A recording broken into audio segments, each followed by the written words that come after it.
Tanuku town పైడిపర్రి ఏరియాలో 34, 31 వార్డుల్లో ఇంటింటికి ప్రచార కార్యక్రమం నిర్వహించడం జరుగుతుంది. ముఖ్యంగా ఈరోజు తెలుగుదేశం, జనసేన, బీజేపీ శ్రేణులు పెద్ద ఎత్తున ఈ కార్యక్రమంలో పాల్గొని ప్రతి ఇంటికి వెళ్ళి పార్లమెంటు, అసెంబ్లీ ఓట్లని అభ్యర్థించడం జరుగుతుంది.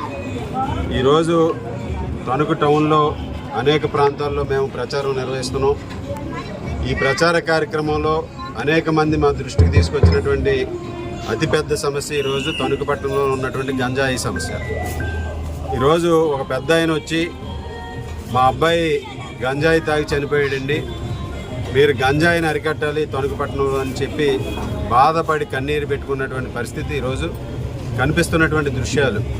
ఈ ప్రభుత్వం వచ్చిన తర్వాత, వైఎస్ఆర్ కాంగ్రెస్ పార్టీ అధికారంలోకి వచ్చిన తర్వాత యథా రాజా తథా ప్రజ అన్నట్టు అక్కడ పెద్ద నాయకుడు జగన్మోహన్ రెడ్డి గారిని ఏ విధంగా అయితే ఉంటాడో అదేవిధంగా ఇక్కడ పైనుంచి కింద వరకు కూడా వైఎస్ఆర్ కాంగ్రెస్ పార్టీ నాయకులు కూడా ఇటువంటి వ్యాపారాల్లో నిమగ్నమై పూర్తిగా యువత భవిష్యత్తును నాశనం చేస్తున్నటువంటి పరిస్థితి ఈరోజు కనిపిస్తుంది.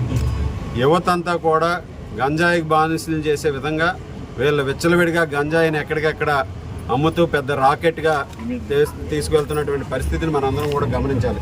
ఈరోజు ప్రజలందరూ కూడా గమనించాలి. ఈ ప్రభుత్వం వచ్చిన తర్వాత ఎక్కడికక్కడ గంజాయి అమ్మకాలు జోరు పెరిగి యువతని ఈరోజు నిర్వీర్యం చేసే విధంగా, యువశక్తిని నిర్వీర్యం చేసే విధంగా ఈరోజు ఇవన్నీ కూడా యువత మీద దాడులు చేస్తున్నారంటే ప్రజలందరూ కూడా గమనించి వీటి మీద ఉక్కుపాదం మోపే విధంగా పవన్ కళ్యాణ్ గారు, చంద్రబాబు నాయుడు గారు, అదేవిధంగా మోడీ గారు ముగ్గురు కూడా కలిసి ఒక కూటమిగా వస్తున్నారు.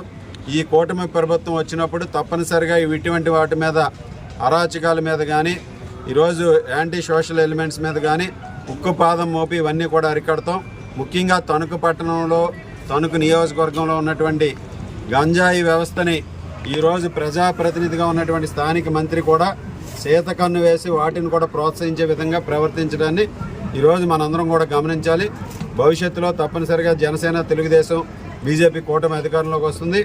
అటువంటి వాటి మీద, అరాచక శక్తుల మీద, సంఘ వ్యతిరేక శక్తుల మీద ఉక్కుపాదం మోపి వాటన్నిటినీ కూడా అరికడతామని సందర్భంగా తెలియజేసుకుంటూ, అదేవిధంగా యువతకి భవిష్యత్తుని కల్పించే విధంగా మన తణుకు పట్టణంలోనే సాఫ్ట్వేర్ రంగంలో కానీ, సర్వీస్ సెక్టర్లో కానీ ఉద్యోగాల కల్పన చేసే విధంగా ప్రయత్నం చేస్తామని సందర్భంగా తెలియజేసుకుంటూ, యువతకి అన్ని రకాలుగాను కూడా అండగా ఉండే విధంగా భవిష్యత్తులో వారికి ఉద్యోగం వచ్చే వరకు కూడా 3,000 రూపాయలు నిరుద్యోగ భృతిని కూడా అందిస్తామని సందర్భంగా తెలియజేసుకుంటూ, ఈరోజు పైడిపర్రి గ్రామంలో ఈ ప్రచార కార్యక్రమాలు ఇంటింటికి వెళ్ళినప్పుడు పెద్ద ఎత్తున స్పందన కల్పించి, ముఖ్యంగా మహిళలందరూ కూడా ముందుకు వచ్చి వారందరూ కూడా తెలుగుదేశం, అదేవిధంగా జనసేన, బీజేపీ కూటమికి మద్దతు తెలియజేయడం ఈరోజు ప్రజల్లో మార్పుకి సంకేతం అని సందర్భంగా తెలియజేసుకుంటున్నాం.